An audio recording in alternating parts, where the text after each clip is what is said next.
My ruthless mother-in-law demanded I hand over my $150 million company to my husband.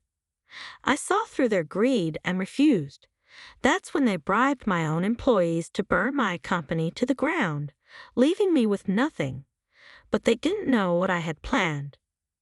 The very next morning, they woke up to a shocking twist they never saw coming, and their world spiraled out of control. I never thought I'd be sitting here recounting the story of how my world was nearly destroyed. My name is Maya Rivers. I'm 33, a fashion designer, and until a few years ago, I believed I was living the perfect life. I had inherited my father's legacy, a $150 million sustainable clothing empire, and I poured every ounce of my creativity and energy into making it thrive.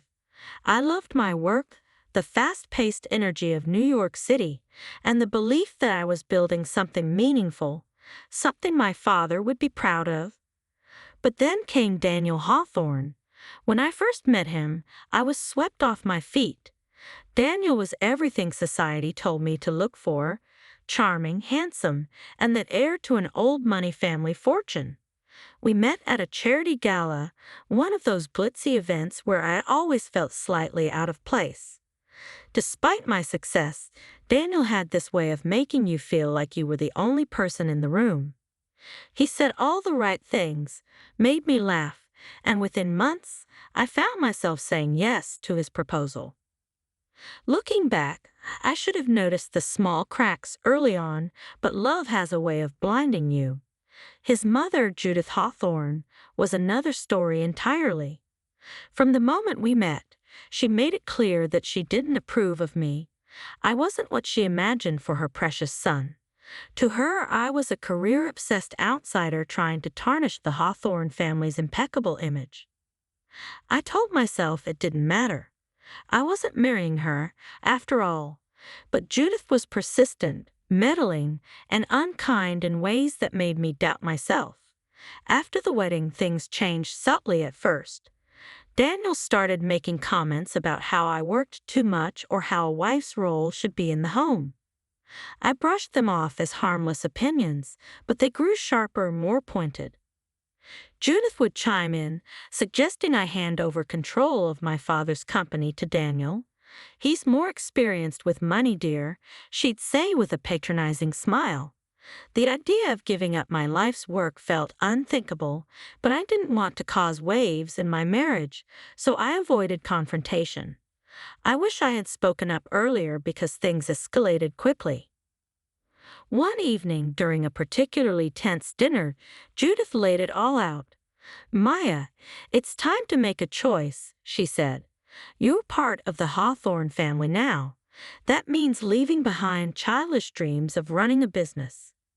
Daniel can take care of everything." I froze. "Childish dreams?" I repeated. "This company is my father's legacy. It's my legacy." Her expression hardened.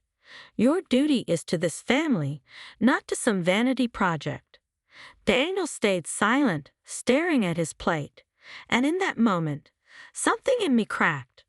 "I won't do it," I said firmly. "I'm not giving up my company, and I'm not giving up who I am." Judith's eyes narrowed, and she exchanged a look with Daniel. "We'll see about that," she said coldly. At the time, I thought it was an empty threat, but things only grew worse from there. Daniel became distant, his temper flaring at the smallest things. He criticized my every move, from how I managed my team to how I spent my time.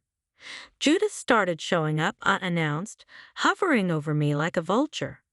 I could feel them both working to wear me down, but I refused to yield. The breaking point came one night when I got a call at 2 a.m. My assistant was frantic. "Maya, the factory, it's on fire." I remember rushing out of bed, my heart pounding, as Daniel lazily asked where I was going. "The factory is on fire," I said, already grabbing my coat. His response chilled me. "Oh, that's a shame." The scene at the factory was chaos. Flames roared, smoke filled the air, and firefighters struggled to control the blaze. Half the property was gone by the time the fire was extinguished. I stood there, watching everything my father and I had built reduced to ashes. I felt numb, but deep down, something didn't sit right. Accidents happened, sure, but this felt deliberate. The next morning, the reports rolled in, faulty wiring, a tragic coincidence. But I couldn't shake the feeling that it was something more. As I sifted through the rubble, Daniel and Judith barely seemed concerned. Judith even suggested I sell the remaining assets. "Cut your losses," she said casually. "Maybe it's a sign that you're meant to focus on more important things." Her words stung. My instinct screamed that something was off, but I didn't know where to start. That's when I decided to hire up our private investigator, Liam Carter. I needed answers, and I wasn't going to stop until I got them. Little did I know, what Liam would uncover would shatter whatever remnants of trust I had left. But at that moment, standing amidst the ruins, I could only feel one thing: determination. They wanted to break me, to take everything I had, but they underestimated me. That was their biggest mistake. The days after the fire felt like a haze. I barely slept, replaying every moment in my head. I kept thinking about the timing, the details, and most of all, Judith's unnervingly calm reaction. Something about her demeanor wasn't just cold, it was calculated. Daniel, on the other hand, acted as if the fire was an inconvenience rather than a catastrophe. He made no effort to comfort me or even pretend he cared. His apathy stung more than anything else. I threw myself into rebuilding what I could, salvaging my remaining assets and reassuring my employees. But even as I worked, my gut told me there was more to this fire than met the eye. That's when I reached out to Liam Carter, a private investigator recommended by a friend. Liam, in his early 40s, was sharp-eyed and exuded quiet confidence. He listened carefully as I told him about the fire, my suspicions, and the growing tension with Daniel and Judith. "You think this wasn't an accident?" he asked, more of a statement than a question. "I know it wasn't," I replied firmly. "I just need proof." Liam nodded. "All right, I'll start with the basics. CCTV footage, employee interviews, and a closer look at the financials of your business. If there's something to uncover, I'll find it." For the next few weeks, I kept myself busy, but the wait for Liam's findings was agonizing. Daniel grew more distant, spending nights away from home without explanation. When I confronted him, he dismissed me with a wave of his hand. "I've got business to handle," he said, his tone dripping with annoyance. "Maybe you should focus on figuring out what to do with your situation." My situation, that's what he called the fire that had nearly destroyed my life's work. It was becoming clearer with each passing day that Daniel was no longer the man I thought I'd married, or maybe he never had been. I started paying closer attention to his behavior. He took more calls in private, had hushed conversations with Judith, and whenever I entered the room, they'd both fall silent. It wasn't paranoia anymore. Something was going on. Liam's first update came 2 weeks later, and what he shared left me reeling. "I've reviewed the CCTV footage from the night of the fire," he began, sliding a laptop across the table toward me. "Watch this." The grainy video showed 2 of my employees entering the factory hours before the fire started. I recognized them immediately: Mark and Elena, both longtime staff members I had trusted implicitly. The footage showed them fiddling with machinery and sprinkling what looked like liquid from a canister across the floor. "Arson," Liam confirmed. "The fire wasn't caused by faulty wiring, Maya. It was deliberate." I felt sick to my stomach. But why? Why would they do this? Liam's expression darkened. "That's where things get interesting. I spoke to Mark and Elena separately. At first, they denied everything, but when I showed them the footage, they cracked. They admitted they were paid to start the fire. Paid by who? I asked, though I already suspected the answer. He hesitated before answering, as if weighing how much to say. Judith and Daniel. The words hit me like a punch to the chest. Are you sure? I whispered.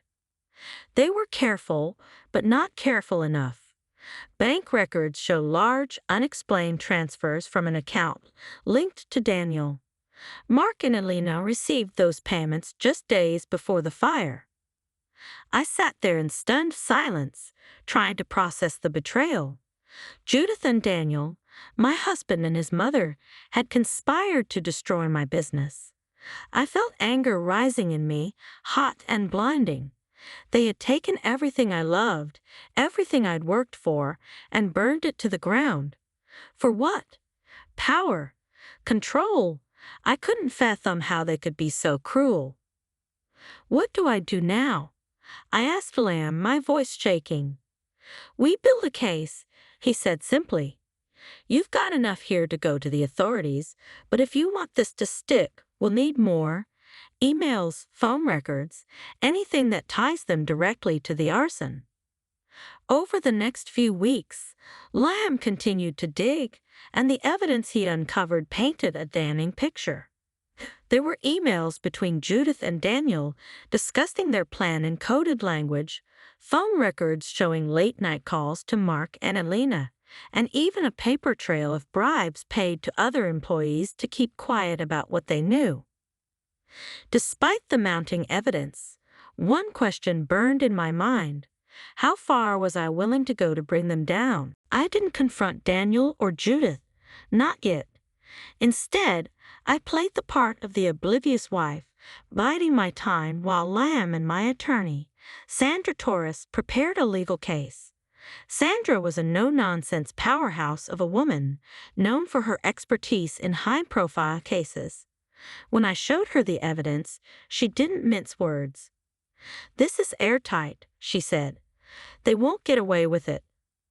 But pretending everything was normal was the hardest part. Every time I sat across from Daniel at dinner or endured one of Judith's smug remarks, I wanted to scream. I wanted to tell them I knew their plan had failed, that I would see them brought to justice. But I couldn't risk tipping them off. Not yet. Instead, I focused on rebuilding what I could, even as the weight of their betrayal threatened to crush me. My father's voice echoed in my mind during those dark days. Asterisk Maya, no matter what happens, never let anyone take away your integrity or your strength. Asterisk, I clung to those words like a lifeline. They had tried to destroy me, but they didn't know me. I wasn't the weak, obedient woman Judith wanted me to be, and I wasn't going to let them win. The pieces were falling into place, and soon they would realize just how much they had underestimated me. Sitting across from Daniel every night, pretending nothing had changed, was an exercise in restraint. I could feel the weight of the lies between us, and it took everything in me to keep playing the role of the clueless wife. But deep down, I knew I wasn't the same person anymore. I wasn't the woman who had once trusted him, who had believed in his charm and easy smile. Now I was biding my time, gathering strength, and preparing for the moment I'd bring him and Judith down. The evidence Lime uncovered was damning. There were incriminating bank records, conversations between Judith and Daniel discussing how to handle the Maya problem, and even witness testimony from employees who had been bribed to keep quiet. Sandra, my lawyer, assured me we had enough to take them to court, but I wasn't ready yet. Not until I had everything lined up perfectly. I wanted to make sure there was no way they could wriggle out of this. Then one evening, something happened that nearly broke my composure. I came home to find Judith sitting in my living room, sipping tea like she owned the place. Daniel was nowhere to be seen, but her presence was enough to set my nerves on edge. Maya, she said with a smile that didn't reach her eyes, I thought it was time we had a little chat, woman to woman. I forced myself to stay calm. About what? Oh, she said, setting her teacup down with a deliberate clank. Life choices. The future. She leaned forward, her voice dropping to a conspiratorial whisper. You've been through so much lately. The fire, the stress of rebuilding. It's all very unfortunate. My fists clenched at my sides, but I kept my voice even. It is, but I'll manage. Of course you will, she said smoothly. You've always been so determined. But sometimes determination isn't enough. Sometimes you have to know when to let go. Don't you think it's time to consider selling what's left of your company? It's a burden, Maya, and Daniel can help you start fresh. I stared at her, the mask finally slipping. Her words were laced with threats, but I could see the greed in her eyes. She wasn't even pretending to hide it anymore. They wanted me to give up everything.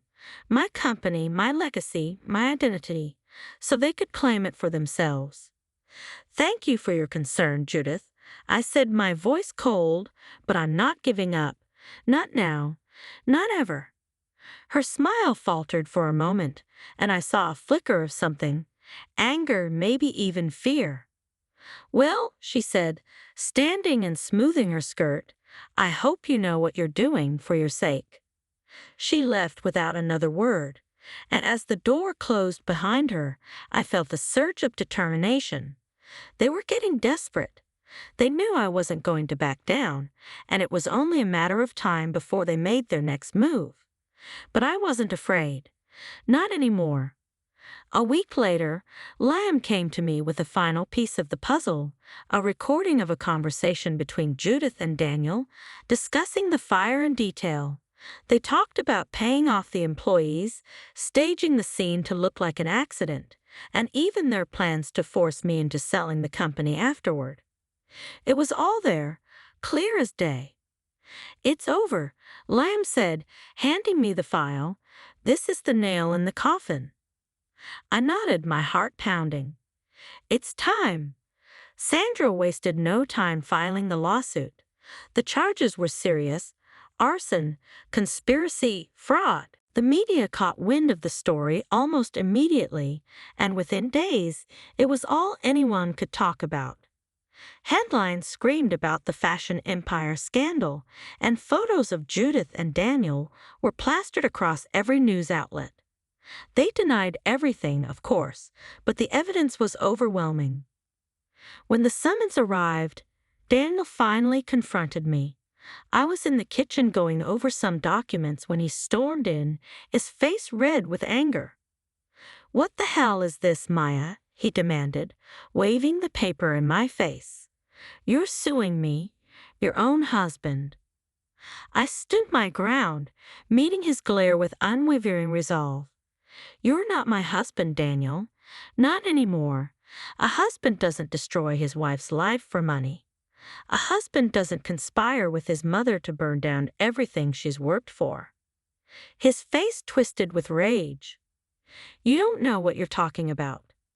Oh, I know exactly what I'm talking about, I said, my voice steady. I have the proof, Daniel. The emails, the phone calls, the money transfers. I know everything. For a moment he looked stunned, as if he hadn't expected me to fight back. Then his expression hardened. You're making a mistake, Maya. You're going to regret this. No, I said, my voice steady. The only mistake I made was trusting you. He stormed out, slamming the door behind him, and I felt a strange mix of fear and relief. The fight was far from over, but I was no longer afraid. For the first time in months, I felt like I was in control. As the court date approached, the media frenzy intensified. Journalists camped outside my house, and every detail of the case was dissected on talk shows and social media. It was exhausting, but I stayed focused. I had a team of brilliant lawyers, rock-solid evidence, and a fire inside me that refused to be extinguished. The night before the trial, I sat alone in my office, looking at a photo of my father. "I'll make this right, Dad," I whispered. "I'll protect what you built."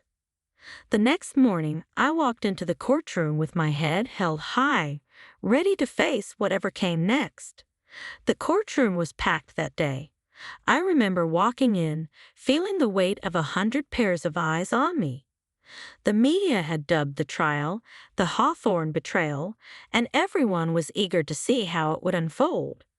But I wasn't here for the cameras or the spectacle. I was here to reclaim my life, my father's legacy, and my dignity. Daniel and Judith sat at the defense table, their expressions carefully neutral, but I could see the tension in their body language. For once, they weren't in control. Judith occasionally whispered to Daniel, her sharp features betraying flickers of worry. Daniel avoided looking at me altogether. It didn't matter. They couldn't intimidate me anymore. Sandra Torres, my lawyer, was a force to be reckoned with. She began the case with a clear, powerful statement. "This is a story of betrayal, greed, and the deliberate destruction of a woman's life's work. We have evidence that proves beyond a shadow of a doubt that Judith and Daniel Hawthorne conspired to destroy Maya Rivers' business for their own gain." The prosecution laid out the evidence methodically. CCTV footage of my employees setting the fire, bank records showing the bribes paid from Daniel's account, emails between Judith and Daniel discussing the arson, and the damning audio recording where they detailed their plan in their own voices. Piece by piece, the puzzle came together for the jury, and the picture it painted was undeniable. I sat silently, listening to every word, reliving every painful moment. When Mark and Elena, the employees who had set the fire, took the stand to testify, it was difficult to keep my emotions in check.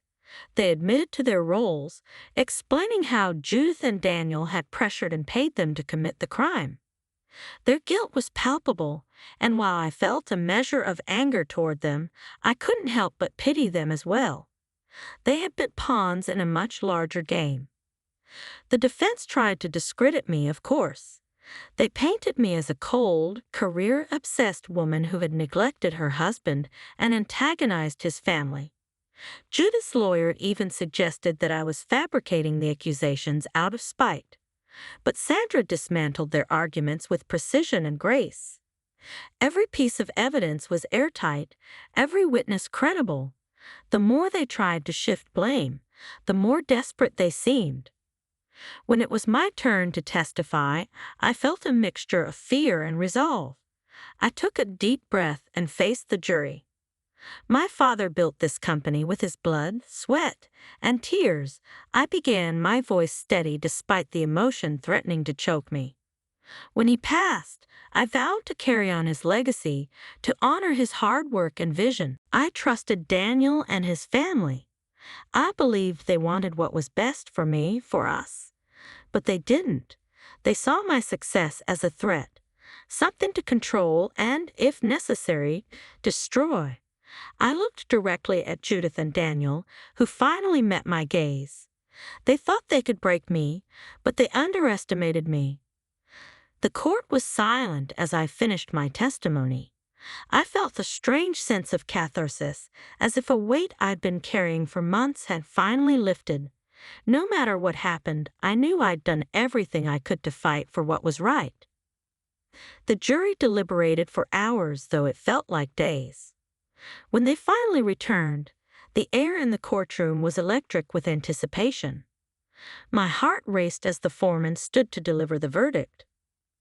On the charges of arson, conspiracy, and fraud, we find the defendant guilty.